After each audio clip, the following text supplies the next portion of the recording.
walang katapusang papait. So ayan, maghimay tayo ng papait para pang tanghalian.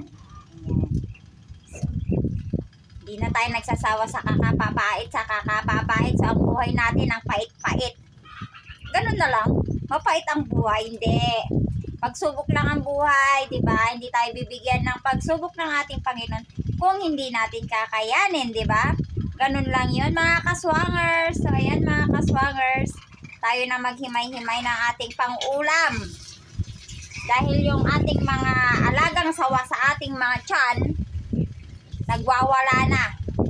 Kaya time check, 10 na, 10, 21. Kailangan na nating maghanda ng ating tanghalian.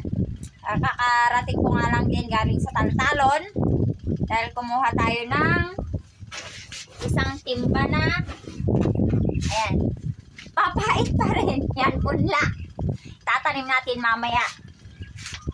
So ayan, walang katapusang papait. Huwag po tayo magsasawa sa papait dahil dito natin kinukuha ang ating pangkabuhayan, ang pangkabuhay pang araw-araw. So ayan,